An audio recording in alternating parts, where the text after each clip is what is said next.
3 things that would make MW3's rank play better. More variety. Look guys, I get it. We want rank play to imitate the matches the pros play in the CDL.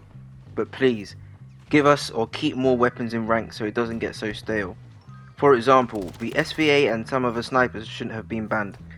Just because it's GA'd in the pro scene doesn't mean they should just automatically remove it in the next patch of ranked. If you think about it, some of these changes don't really make any sense. They've removed certain weapons that aren't allowed in the pro scene like the SVA, but they've kept the knives, despite the fact they were GA'd long ago by the pros way before ranked even came out. This shit got banned in like the first couple of months. Yes, I know the knife's had a nerf since ranks launched, it's now 2 hits, but surely if you're following the pros GAs, that shouldn't really be in, logically speaking. I know some people might say, oh, you're just shit and want to use DLC weapons in competitive, but it's not even that. I just don't want rank to get boring. With sub base also being temporarily gone, there's only 6 playable maps with 3 game modes that you can play, so eventually it's going to become repetitive. And I feel like sometimes the maps and modes don't even rotate properly, because I find myself getting the exact map and game mode 2 times in a row, and sometimes even 3. It's a joke. Same unresolved issues. I can't believe we are still experiencing the same old issues that were on MW2. Like, rank on this game is literally a copy and paste from last year, so surely it can't be that hard to acknowledge these problems that people are definitely complaining about. I can't be the only one, right? Just a little reminder, this is a $1 billion company, by the way. So now I'm going to name some of the issues that still haven't been resolved. One thing that still hasn't been fixed is the 60-second cancel timer. There are many problems with this. One, it wastes time, and I'll explain why.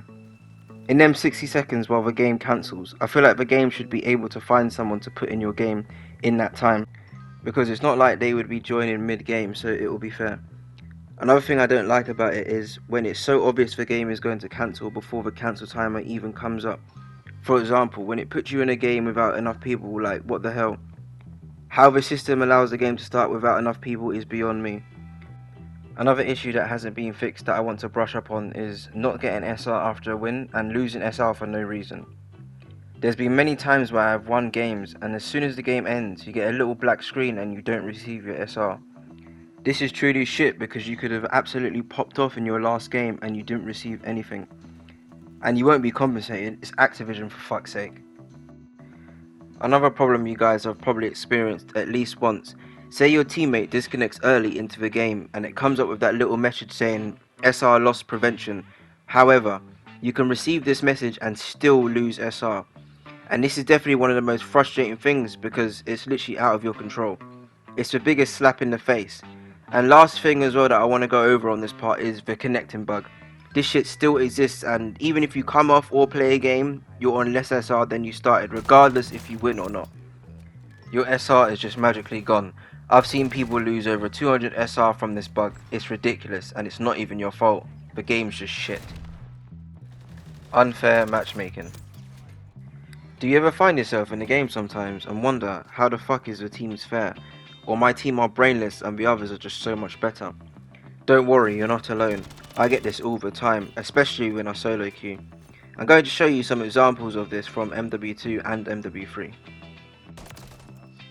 As you can see from this MW2 clip, the matchmaking was absolutely atrocious.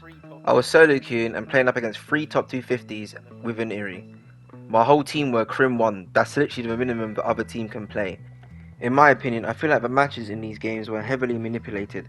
With a game with such strict SBMM, it knows what it's doing. Apparently there was no one else in the world to find, which you know is bullshit. And in this next clip, on the first day of Season 2, I'm literally playing up against former top 250s / Eerie's, who are all Crim. One being Crim 3 on the first day. Like, come on now, how is this fair? Bearing in mind, me and 2 other people on the team were plat, so how is this even possible? It's like the game done this on purpose so we would for sure lose the game. But matchmaking is so against you now that it literally puts you up against people that are in divisions that you shouldn't even be playing up against. Either this or they're VPNing, who knows. Anyway guys, that's going to do it for the video. If you agree or disagree with any of the points I made, feel free to drop a comment. I'm all about free speech. I'm not going to bite your head off if we don't see eye to eye. Catch you in the next one.